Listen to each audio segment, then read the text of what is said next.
We are live. We are live. We'll give it a minute to get everybody in here. It is Wednesday, hump day. I know everybody's ready for the weekend.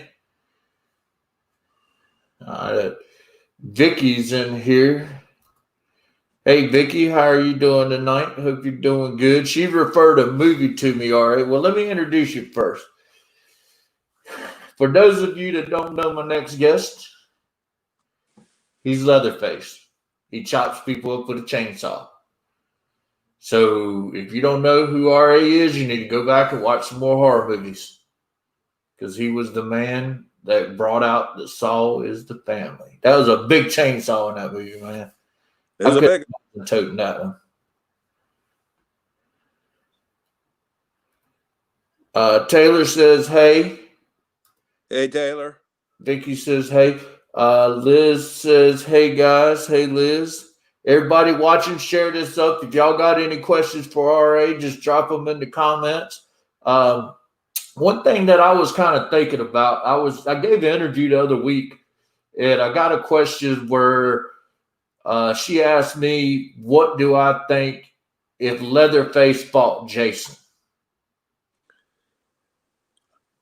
Wouldn't that be a movie? Who do you think would make out? Because, one hand you got the machete that's quick, but you got the chainsaw that's powerful. Okay, here's the deal. As much as I hate to admit it, Jason is going to win in the end because he's immortal. Possibly, but you could chop him up into little pieces with the chainsaw. Yeah, but didn't he in one movie, didn't he get smashed into smithereens and reconstitute? Okay, then what would happen if you ate him? Like the Sawyer family sat down and barbecued some Jason barbecue. I don't think that'd be very good eating, brother. I just cooked some barbecue this afternoon, too. Joseph said RA is the man. Joseph, hey, Joseph. And Amanda said, hi, Amanda. Hey, Amanda. But that's perplexing because, that's one of the things that always scared me about Leatherface is that he's human. He's got a little family there. And if you wander in their path, you're going to be gone. If you're not Michael Myers' sister, you got to go to Haddonfield to get Michael to kill you. Well, think about it. I think Leatherface is the only human of the great slashers. Yeah. And that's why we actually had problems with the ratings board. But they didn't like the fact that he was human. Yeah, because that made the violence too real. Ooh.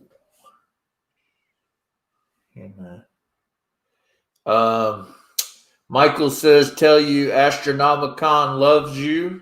And tell him I love Astronomicon. Can't wait to go back. And Dan says, good evening. Good evening, Dan. Good evening. Now, what have you been watching lately since everybody been on quarantine and, just coming out and going back in? Wait, say that one more time. What have you been watching lately? What movies have you been watching? None. I don't have Netflix. I don't have any of the premium cable channels. I watch whatever comes on a lot. Watch a lot of westerns. Well, I'm trying to think. I watch Perry Mason every day. That's a good one. That's definitely a good one. Scott says, hi, RA. Hi, Sarge. Hi, Scott. Hey, Scott. Scott's out there in, by God, West Virginia. And I tell you, I went out there one time and they got that bridge.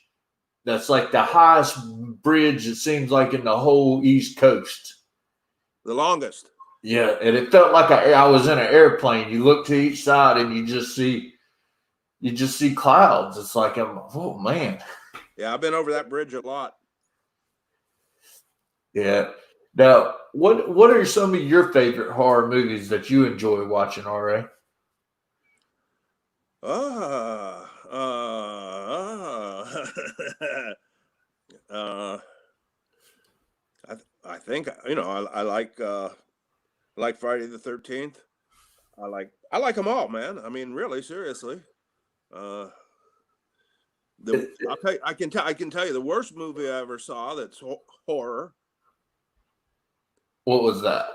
Chopper Chicks in Zombie Town. Chopper Chicks in Zombie Town. Yeah, I I got a screener copy of it. Right, I hated it. I hated that movie so bad. I pulled it out of this will date the movie. I pulled it out of my VHS player and stomped it to pieces on my living room floor. Hmm. Joseph wanted to ask if you had some wrestling stories you could share with us. Oh, well, yeah, I guess I could. I don't know. How deep you want to go into it? As deep as you want to go. Well, this is for you, Joseph. Stop me, Joseph, if you've heard this before. when my tag team partner turned on me. Oh, it was horrible. We were the tag team. My name was Brute Bronson and his name was Jake Fury. Together, we were furious and brutal. And we were set to meet the Ballad Brothers right before intermission. And my tag team partner disappeared. I didn't know what happened to him. Well, I did know what happened to him. He went out of his mind. He was painting his face all white, and he was wearing a pair of black pajamas, and he was running around calling himself the White Dragon. He turned on me, man. So when it came time for us to make our entrance, I went out alone. And I was, addressing the crowd, apologizing for my tag team partner's foolishness. And unbeknownst to me, while I was speaking to the thousands in attendance and the millions watching at home, he snuck up on me with a kendo stick and beat the living snot out of me. And left me lying there in the middle of the ring, battered, bruised, and almost broken. I had to be helped out of the ring, and it looked like it was the end for me. It certainly was the end for our tag team. Well, sir, after intermission, Jake Fury, a.k.a.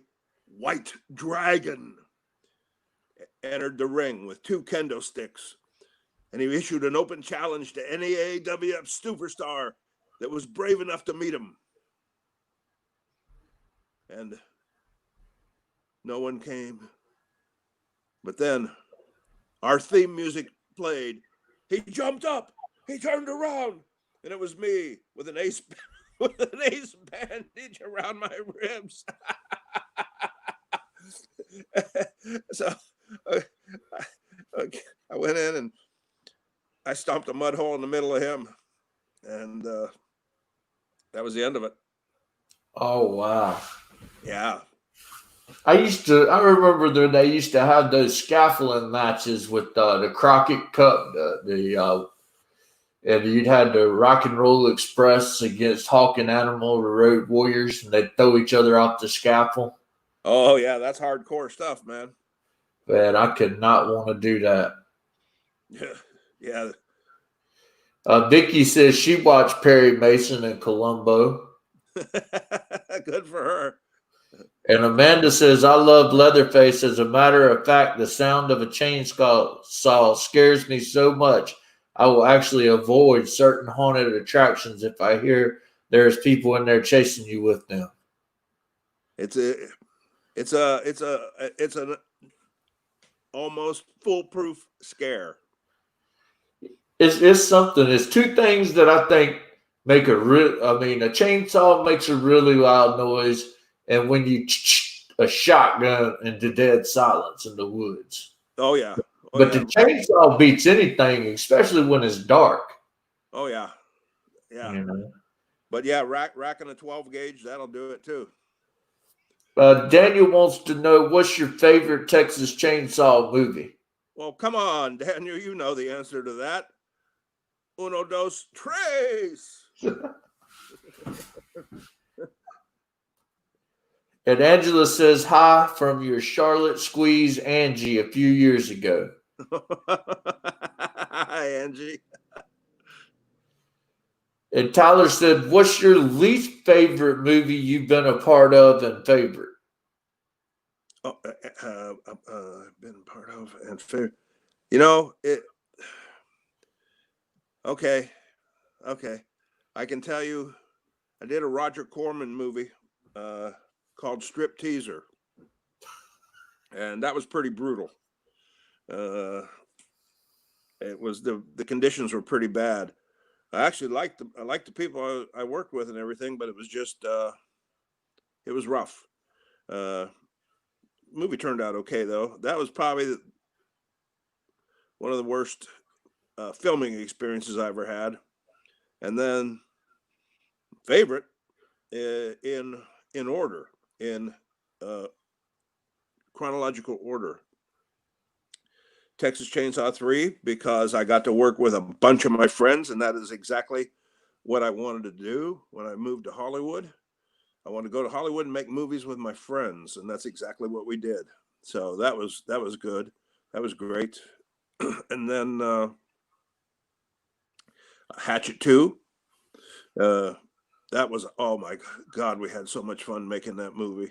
You know, think about it. Think of this cast.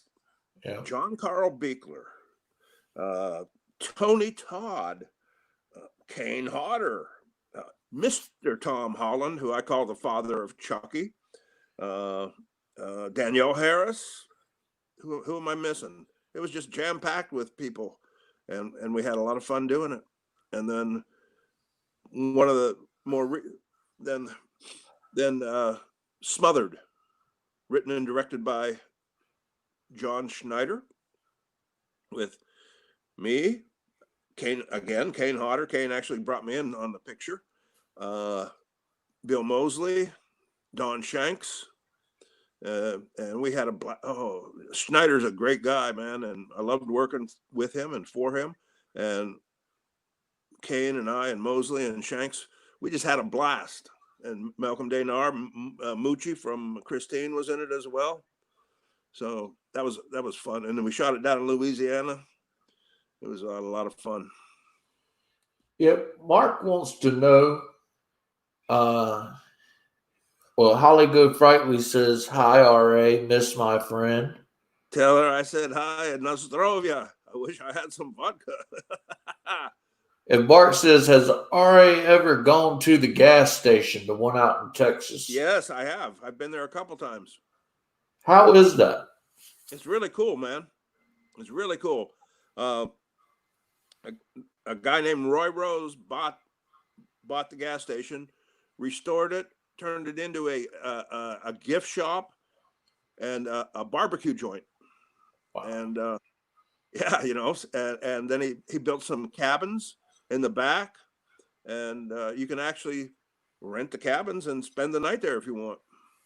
So, and the barbecue is really good. So, what was that? That was another comment coming in. D. Ray Willard said, hi, RA from Spooky Woods. Hey, D. Ray, how you been? Joseph says, 3 always scared me the most. Joseph, I appreciate that very much. Vicky says, yes, the chainsaw is scary. I love donating some time last October out in Missouri for a haunted hayride. They had the saw. The saw is family. The one thing, if you could share some light to it, that got me from about the movie that I always kind of laughed at, but it's kind of spooky, is the saw coming up out of the water. Yeah.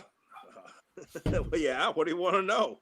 Like, where did they say where did that come from? That idea, you know, how did that come to life? You know, I've never really addressed that before, but I think I just had I had a brilliant insight. Just it flashed right through my brain right now.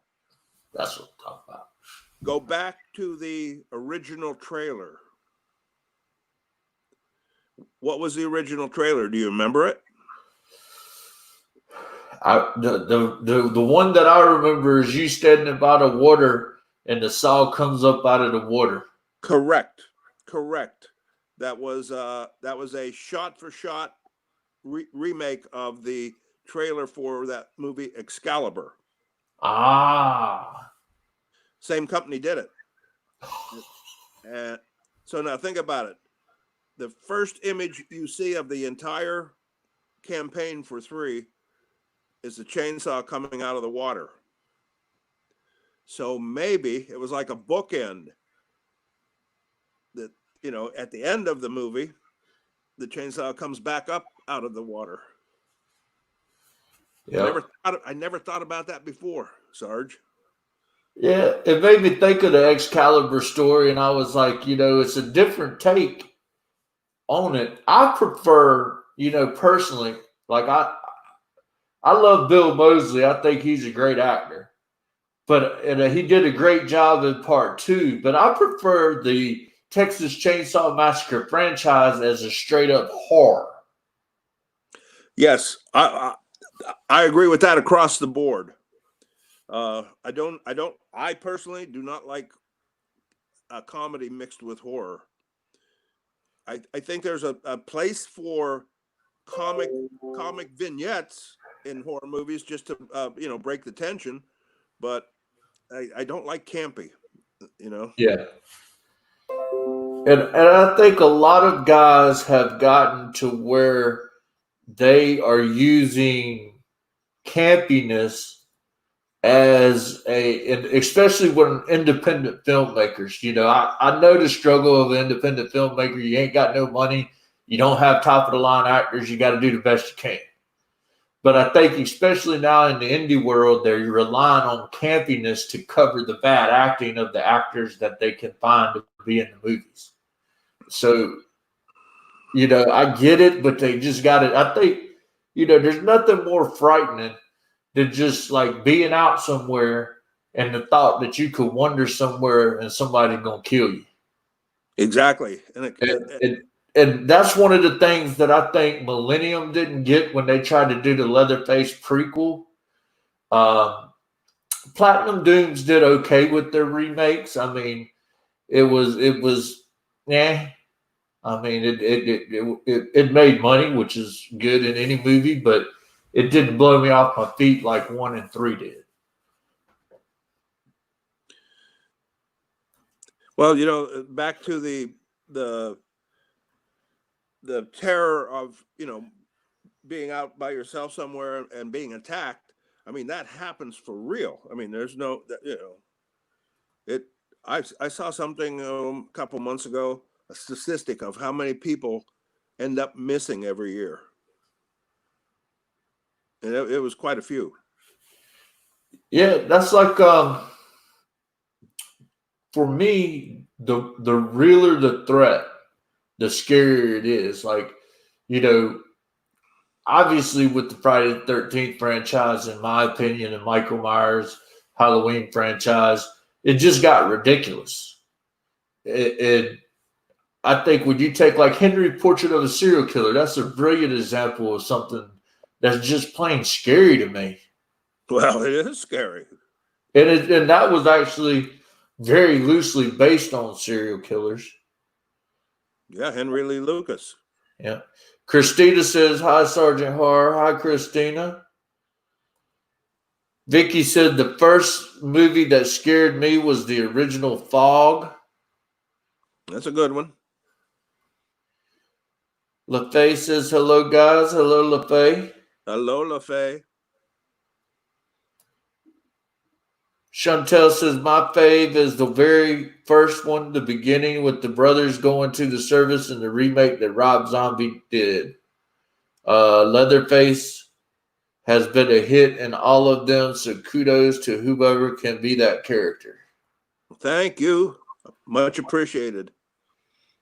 Yeah, I don't know. I think she's probably talking about the Halloween Rob Zombie remake. That was fairly decent, the first one, in my opinion. I couldn't believe they're doing a Texas Chainsaw Massacre remake and they didn't hire Rob Zombie to be the director. I think that would be a great mix. It would be. You know, I mean, but it seems like they've been messing up. Did you watch the new Halloween that came out from Blumhouse? Uh, the one with Jude Courtney as Michael Myers, James Jude Courtney. Uh, with the Jamie newest Lee one, right? Curtis, and it had Nick Castle back in it again. Yeah, no, I haven't seen that yet. Yeah, it didn't live up to my expectations. Chantel said the Saw is fam. Yes, it is. Thank you, Chantel. The Sawyer's family. Christina says hi, RA. Hey, Christina. And D Ray says, miss you, man. Hope to see you at a con down the road. Oh, that would be great, D Ray. Who knows? Andrea says hi there. Hi, Andrea. Hey there. Joseph said, love Texas Chainsaw Massacre. Yeah, thank you. I love Leatherface as a killer. My favorite. Loved your movie. It is awesome. Thank you. Thank you. Joy says, love me some RA. Ah, Joy, you're making me blush. Alex says, hi. Hi. Joseph said he met you at Extreme Fear in Greensboro, North Carolina, and you signed my bar that looked like the one used in the movie. Saul was signed by Gunner, still have them both. Excellent. Excellent. And Amanda said The Exorcist is the scariest film. In my opinion, it is still hard to watch. Okay. Crystal says, hi, RA. Love meeting you at Mad Monster. You are and always will be the best Leatherface. Oh, Crystal, thank you. And they said you are terrific. Mark said you was a terrific guest at Astronomicon. Oh, yeah. Astronomicon's a great show. I love it. And I can't wait to go back. Holly Goodfrightly wants to know, who would you like to kill in a horror movie? Jason.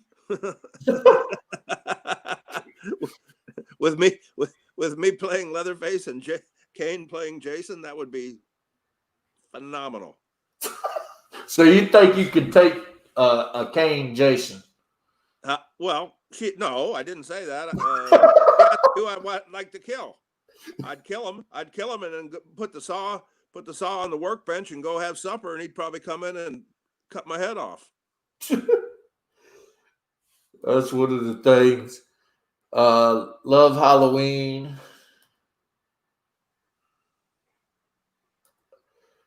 Chris said, did you like working with Miss Quigley and Pumpkinhead too? Oh, yeah, absolutely. She's a doll, you know. Yeah, she was on the show. She does tarot card readings too. You can buy those off her website. I thought that was pretty neat. What is it? Tarot card readings. Mm-hmm. I never had one of those done. Joseph wants to know, are you still wrestling? No.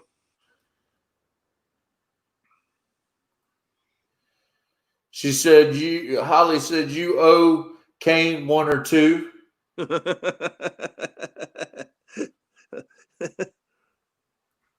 What? Chantel just said something. Liz said, RA, did you keep anything from filming Texas Chainsaw Massacre 3? I kept a couple of skulls and the dentures that I wore in the movie. That's all. I didn't even think about it. Yeah, back then there's probably props wasn't really tightly controlled, were they? I mean, I imagine the saw was.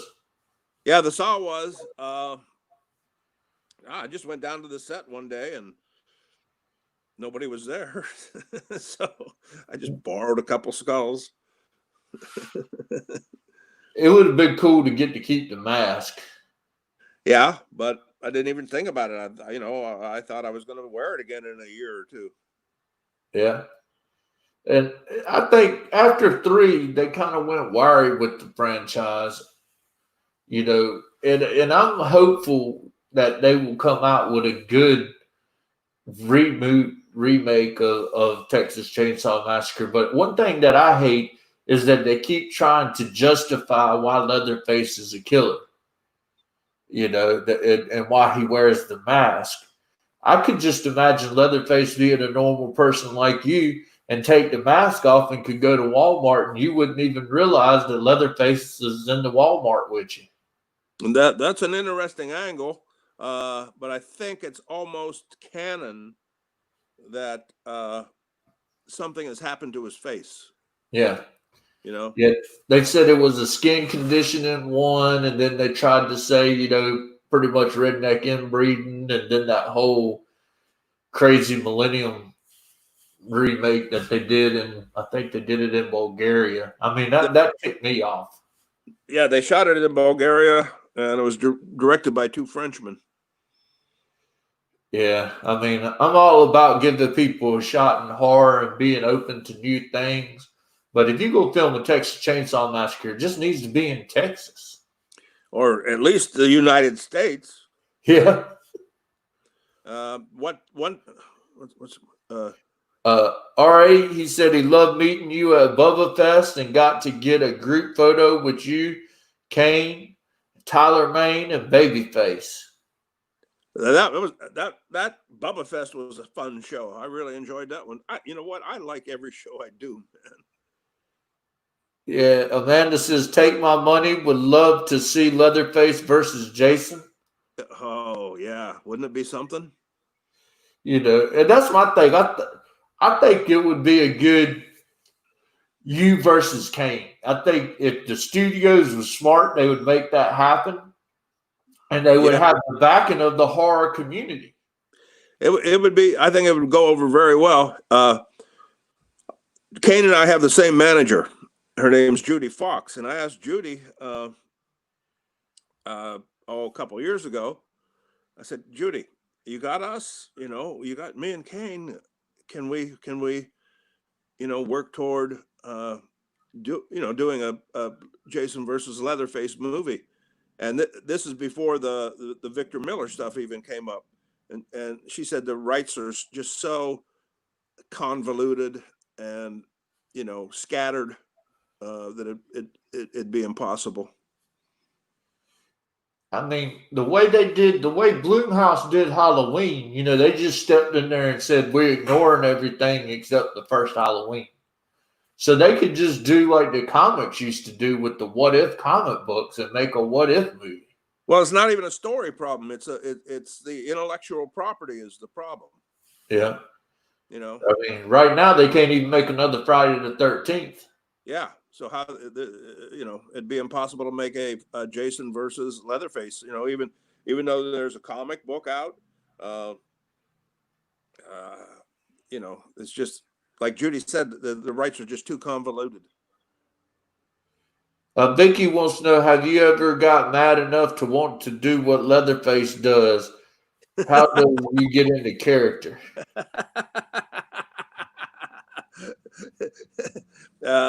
No comment. No comment. How did I get into character? I put on the wardrobe, get my hands all bloody, tie on the mask, and grab the chainsaw, man. And a lot of the work is done for you. Just the energy.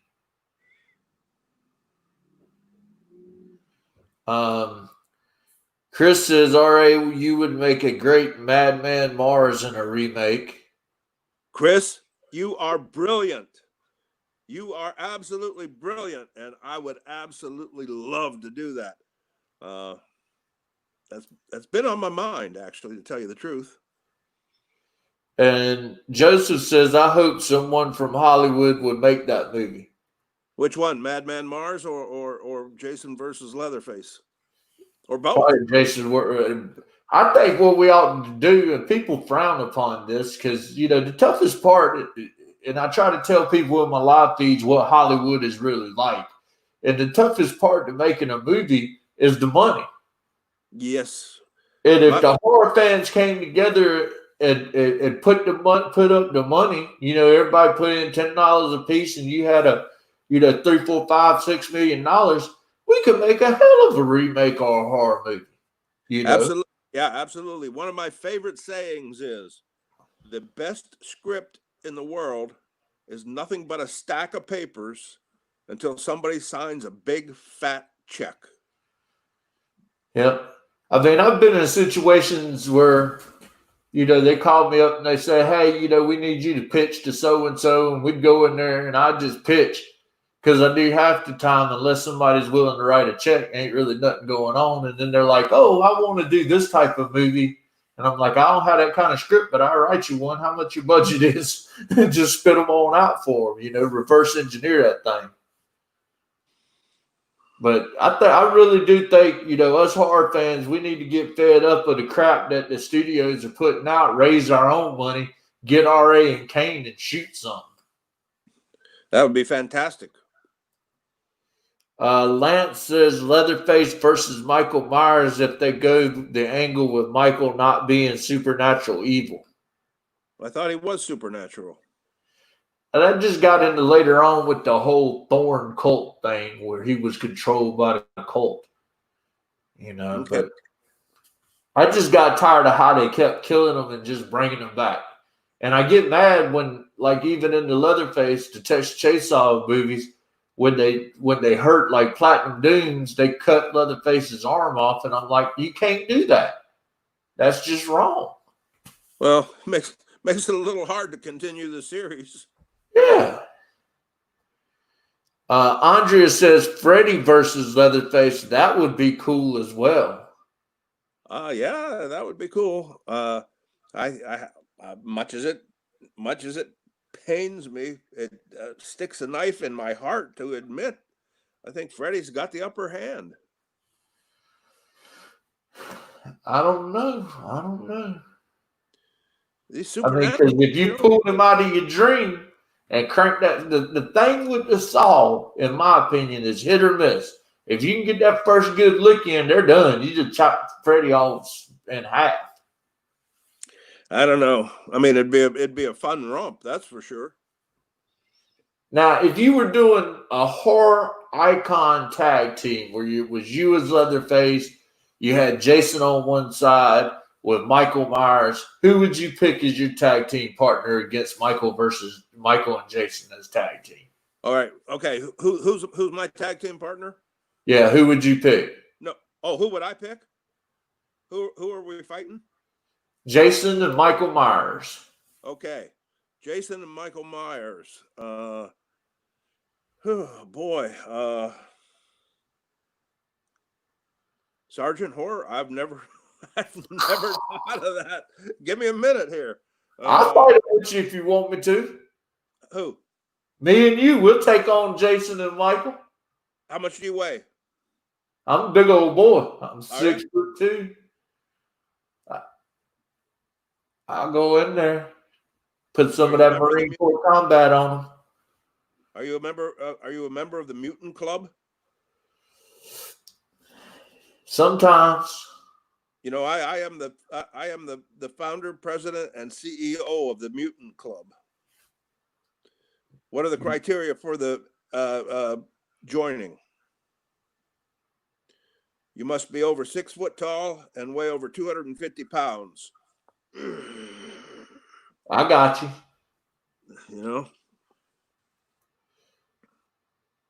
Justin said he means with the rights. Yeah, you could buy the rights if you had the money. You can buy anything if you have the money. You know, the money is the key to all this stuff that we as the horror community wants. The money is the key.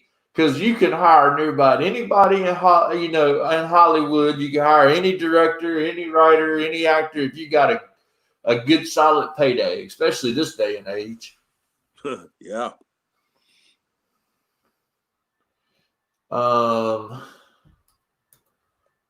Rob said, loved you as Leatherface in the Hatchet 2 fight with you and Victor Crawley. Thank you, Rob. Thank you. That we had so much fun doing that fight. You can't believe it. Joseph says, in other words, don't piss him off. You don't want to piss Leatherface off. And Michelle said, I would totally donate. Thank you, Michelle. And Rob says, love you both. We love you guys, and we appreciate everybody that tunes in with us. Yes. She said, Vicky said, you did it well. Love what you did. Did you ever want to dress up like Leatherface at Halloween? Or could you do that without being sued? Dressing up as Leatherface for Halloween is the very last thing I want to do. I would not get sued, I don't think. But I like to save the wardrobe and the props for the film set. Chantel said, what do you think about a real remake of Hellraiser? Because the last one pretty much sucked. And I believe I could do so much better. That's the dream, man. My budget low, but damn it could really be something done if done right. I did not see the remake of Hellraiser. Don't. They made that movie just so that the studio wouldn't lose the rights to Hellraiser, is pretty much why they did it. Okay. I didn't see it. Clive is suing them now to get the rights back. But if Chantel is an up and coming movie maker, just go for it. Go for it, Chantel. Go for it. And Sergio says, hey dudes, Leatherface totally beats Freddy. Sergio, thank you. I appreciate that. As Chantel says, Freddy wins as long as he's in your head. Exactly. That's the problem. And Lance says, I think Blumhouse has made it where Michael is just a guy, so that would make a good Michael versus Leatherface. Oh, Leatherface is coming out on top on that one. As Sergio says, Sergeant Horror for the win. I think we'd be a good tag team, all right. Okay. And Amanda says, Leatherface with his chainsaw in a dark alley is 1,000 times scarier than monster I know of. Hellraiser could be second. Okay. Okay. I'll go with that. Hellraiser just seems so freaky to me. Yeah. You know, it was kind of sci-fi and horror. Clive Barker's just crazy. I mean, he's a genius, but he's crazy when you look and read his stories and look at his movie. He's crazy as can be. But I mean, Hellraiser's an excellent concept. You know, heck yeah. And then Hellraiser 2 was just as good as the first one. I watched that the other night again. You know, if you have you ever seen Vicky on here referred me to a movie called Hunter's Blood? It had Joey Travolta in it from the 80s. Mm-hmm. And that's John Travolta's brother. And it was one of those rednecks out in the woods killing some hunters movie. It was pretty funny, you know. Chantel says, remember the very first Texas Chainsaw Massacre had a very low budget, but it's a classic horror. Exactly, Chantel. That's why I'm saying go for it. You know, raise what money you can and make your movie. Joseph said, good evening, fellas. Hope all is well. Thank you. Thank you. Well here. Hope well with you. And Chris says, what is your favorite era of horror movies? Oh, well, I'd have to say late 80s, early 90s. I agree. I love the 80s slashers. I know some of them are kind of campy, but a lot of them are fairly good, and they made some very disturbing stuff back then. Yeah. I tell you that the one horror movie that freaks me out the most, that would personally be my worst nightmare, is that damn Human Centipede movie. Ain't no way in hell you gonna have to kill me before you sew my mouth to somebody's booty hole. Yeah, I wouldn't sit still for that. Michelle says, hi, y'all are awesome. Michelle, you are awesome. Thank you, Michelle. Andrea said, love you guys. We love you too, Andrea. Thank you, Andrea. Chantel says, yeah, I agree. This day and age with my advice to Chantel would be, there's a book by Robert Rodriguez, the filmmaker. It's basically called Rebel Without a Crew. And I always loved his story where he took $10,000, went to Mexico, made a movie called El Mariachi, and took it and sold it to Colombia for $3 million. He flipped $10,000 into $3 million. And that was on film. Yeah. I mean, you shot movies on film versus digital. It's a lot different process, and I think digital is a lot easier. You don't have those restrictions like you used to. Oh yeah, the digital's much more mobile, more fluid. You don't need as many lights. You don't need as many a bigger crew. Liz says, I love Clive. Good choice. And Lance says, I think RA needs to team up with Danielle Harris. That would be fantastic. That would be fantastic. That'd be worth seeing. She could be. We should do a sci-fi where she's like some kind of queen of outer space, and I'm her sworn bodyguard. And Liz says, Human Centipede, hell no, I can't stomach ass to mouth. Me neither.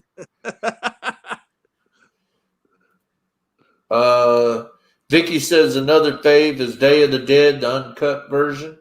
Haven't seen the uncut version, but I like all the Romero stuff. And Lisa said, just jumped on here. You guys rock, good vibes. Appreciate that, Lisa. If you got any questions. Yeah, thank you, Lisa. Thanks for joining. And Crystal says, RA, do you have any upcoming projects we can look forward to? Why, Crystal, I'm glad you asked. I've got one that's in the can. They're putting the finishing touches on it. It's a post-apocalyptic biker movie. Yeah. I don't know how I got the part, but it's just it's pretty cool. I really enjoyed doing the movie. We shot it out on the Nevada-California border in the desert, and look for it. Look for it. It's me. It stars me and Emilio Rivera. Man, I can't wait to see that one. Yeah, it's pretty cool. Post-apocalyptic bikers. And that, I went out there to Vegas. We rented a car, went up north to Tonopah and Goldfield. And that terrain is just very, very crazy out there. Very pretty. Yeah. Now I will say one thing. Don't conjure up visions of Road Warrior or Mad Max when I say post-apocalyptic. Because we're riding brand new Harleys. we got plenty of gas. We're basically wearing regular clothes. We actually used the patches from a real bike club. They allowed us to use it. So, man, that's a big feat in itself, because there's a lot of politics behind the whole wearing colors and things like that. But Sarge, you got a minute for a little story? Oh, heck yeah. Okay, so Judy, our manager, calls me up. She goes, RA, I'm working on this biker picture for you. And I said, well, Judy, that's right in my wheelhouse. I hope it happens. So she's giving me updates, right? I've been talking to the director. He's a really nice guy. He lives in Las Vegas. Okay, that's fine. Yeah, great, great, great. So the deal got made. They sent me the script. On page 17, interior Sconers Motorcycle Club clubhouse night. Sconers, that's the bike club we worked with. They're a real three-piece patch motorcycle club. And I didn't know a lot about them, but I knew somebody that had been a member of the club, so I knew they were the real deal. So I get to that scene. I call Judy and I go, Judy, do these people know what they're doing using a real bike club colors? She said, well, I don't know. Let me find out. Because I had the vision. Okay, I knew the Sconers had a big presence in Las Vegas and Nevada. And I knew that the director, she told me, he lived in Las Vegas. So I had a vision of this film nerd, right? riding along the Las Vegas Strip one night, seeing a bunch of Sconers standing outside a bar. Hey, honey, pull over. Let me take a picture. Those jackets would look really neat in my movie, and then we'd be out on location somewhere, and about 20 or 30 real Sconers would roll in and teach us the facts of life. So I was not going to take the movie. Okay. I was going to turn it down. A couple hours later, she calls me back. She goes, it's okay. The executive producer is a member of another motorcycle club. And it turned out the national president of the Sconers was our technical advisor. So it all turned out real good. And now I'm really down with the Sconers. I hang out with them every time I go to Las Vegas. Yeah, I like Vegas. I mean, it's a fun town. I don't really gamble much, but I like the vibe in Vegas. I do too. I don't gamble. I could care less about gambling, but I like Las Vegas. Alex says that's crazy. Have you ever seen a movie called Dead in Five Heartbeats? I have not seen it. I know about it. Yeah, that's one of the ones that is very powerful, put on by some very powerful three legit clubs. Well, that was it. Sonny Barger was the mastermind behind that. Yeah. So he had a heck of an authentic movie with that. Sonny's an amazing type of character. I read his books. He's the real deal. Oh yeah. And Lisa says that would be cool if Ron Perlman was in it. Could tie in his cool horror resume and SOA. The problem with SOA is that a lot of the biker people, a lot of the biker culture, especially the 1%ers, don't like SOA. Yeah, but I want to go back to what Lisa just said. Yeah. Emilio Rivera was Alvarez, the president of the Mayans in Sons of Anarchy. So there's the tie-in right there. Yeah, that'd be crazy. And what's the name of it again? Can you tell us? Ride hard, live free. Ride hard, live free. Yep. I can't wait to see that one. That's pretty exciting. Oh, I can't wait for it to get released. Michelle says, love Emilio. How was it working with Emilio? What is he like? Oh, he was really cool, man. He was really cool. They just had him for a day. He came in, knocked his scenes out of the ballpark. One of my favorite scenes in the whole movie is him riding through the desert at dusk with the little heroin girl, not heroin the drug, but heroin. Yeah. The movie centers around a little girl that's just, a little orphan girl that's just wandering the wasteland. Wow. So at the end of the movie, the Sconers pretty much adopt her. And so Emilio is taking her to their territory, and they're just riding. They're riding through the desert, and it's done in voiceover. And he's explaining to her the tenets of the lifestyle. It's just a really cool scene. Yeah, hopefully, and they don't have a secured release date yet, do they? No. Yeah, it's one of the things Vicky was asking about. A couple people was asking about the release date.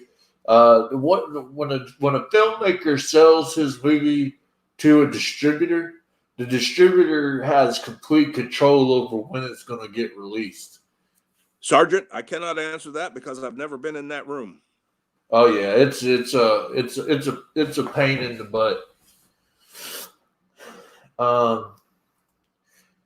Vicky said, this experience with you guys is so awesome. Can't wait till Halloween. If you guys are not busy around that time, I welcome you to come to Missouri and scare some folks. Vicky, I come to Missouri all the time. I go to South County, St. Louis a lot. I haven't been to Missouri. Jay says, sounds awesome. Can't wait to see that. Jay, thanks. I can't wait to see it either. Now, my thing is how did I guess with them being affiliated with the motorcycle club, that's probably how they got the brand new Harleys. I'm sorry, say that one more time. How did they get you said y'all were riding around in brand new Harleys. I was like, how did they get the brand new Harleys? But I guess if they're affiliated with a club. Yeah, it was all the members' bikes. I rode the executive producer's bike in the movie. Wow. What's your favorite Harley? What's my favorite Harley? Probably Street King.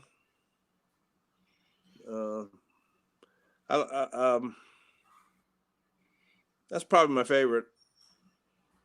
Yeah, Harley makes a really good bike. I mean, really good. I used to enjoy riding them.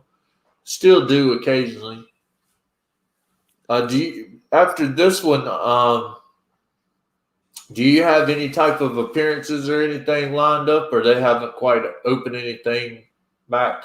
Sergeant Horror, I had a ton of appearances lined up. I had a couple movies lined up. It's all gone down the toilet thanks to the Wuhan coronavirus disease 2019. Yeah. It's been tough. Down here in North Carolina, they just mandated that we got to start wearing masks outside, which is fine. They're going to have to shoot me before I'll wear a mask. Unless it's a Leatherface mask. Yeah. I thought that went right through my head immediately after I said that. I ordered one of them masks from Tom Savini that lower part Jason wanted to wear out.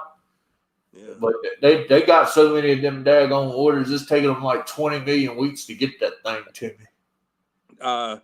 Saturday was the first time I left my home county since the house arrest began. That's what I call it. It's not a quarantine. It's a house arrest. House arrest. Chris says, when you were in wrestling, was there any wrestlers that you had heat with outside the ring? No, because I never traveled in those circles. I used to run into a lot of the boys at the Gold's Gym and at the world famous Gold's Gym in Venice Beach, California, brother.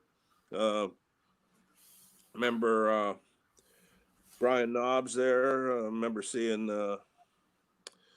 Hercules, Nails, Lanny Poffo, Skinner. Dang. Ted DiBiase. I see more. I see the boys more at conventions. Yeah. Do you ever? I'll tell you a funny wrestling story of my own.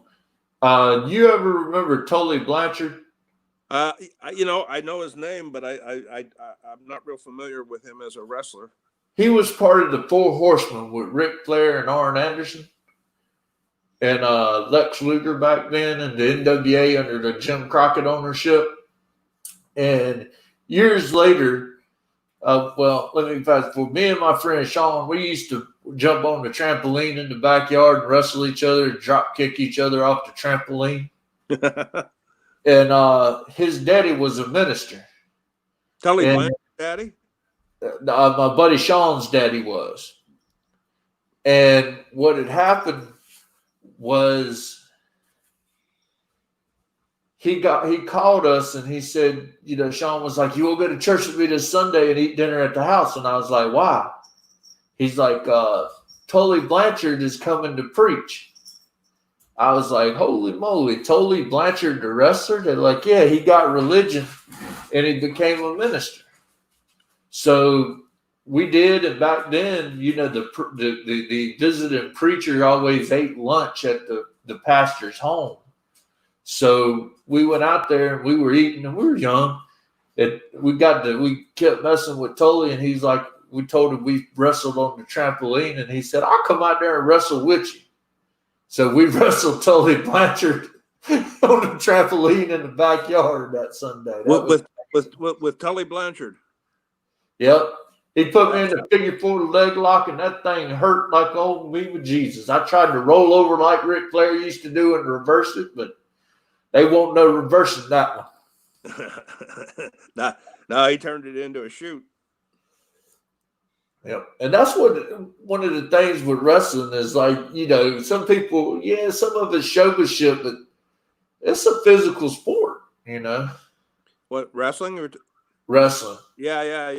I used to put out wrestling pictures on my table and stuff like that. And, some smart mouth punk would come up. "Hey, is that wrestling ain't real?"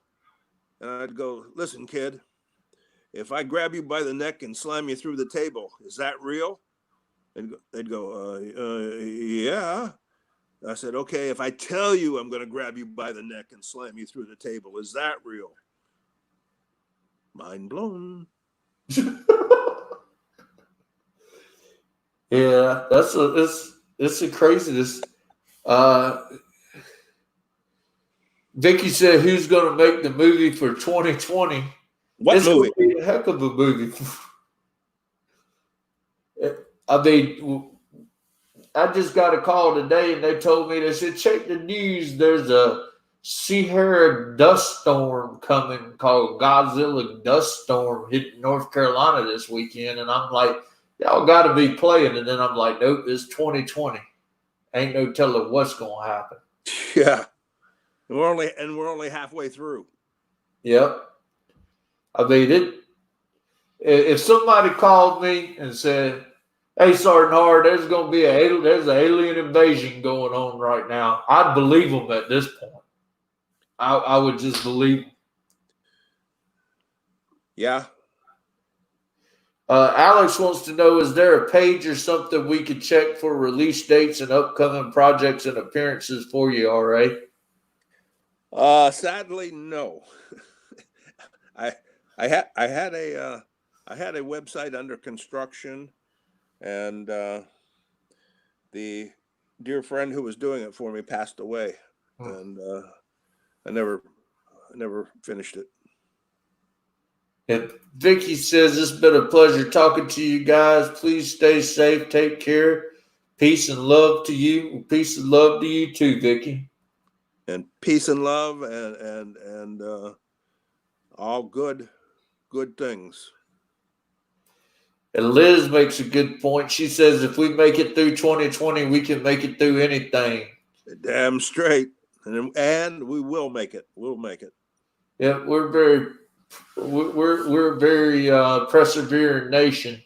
Yeah. And I know this might sound a little weird, but there's a movie called Cinderella Man with Russell Crowe, where he played the true story of the boxer. And I look at the time during the Great Depression in that story, and I'm like, how in the world did they survive back then? And then when I look at the times we're going through now, I'm like, we're really not going through nothing compared to what the people in the Great Depression was going under. Oh, that is a fact, Lisa said, "The aliens can take me.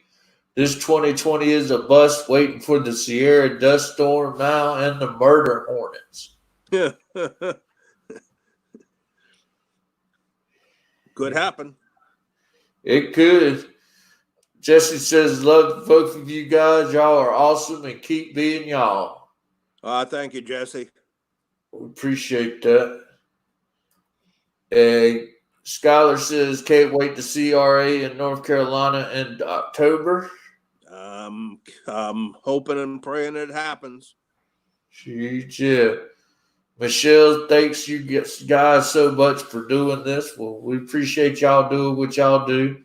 Yeah. And that's the thing. If y'all need, when y'all go out to these conventions, you got to keep in mind that we've been in for a while. So if you see RE is going to be somewhere, you definitely need to go out and support him. It's a heck of an experience. And what amazes me about talking with you, RA, is a lot of these guys that are actors are just actors.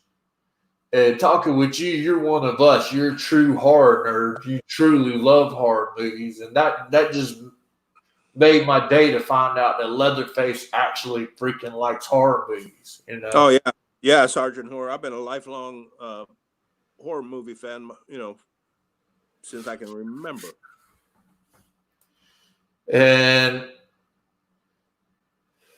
Evan says Mad Monster will take care of your website. We'll get your website going. Eben, thank you. I'll take you up on that. Yeah, that ain't gonna be an issue. And Christina says hi from Florida. Thank you, Christina. Yeah, thank you. And Andrea says, have a great night, guys. Love and peace. Love and peace to you, Andrea. Love and peace. Everybody's people. Now, last thing, because I know you know, I don't want to keep you on here too long. Talking with Bill the other day and talking with Michael Berryman, all those guys brought up that they really like going to concerts. Back in the day, what was your favorite concerts? Were you a concert goer?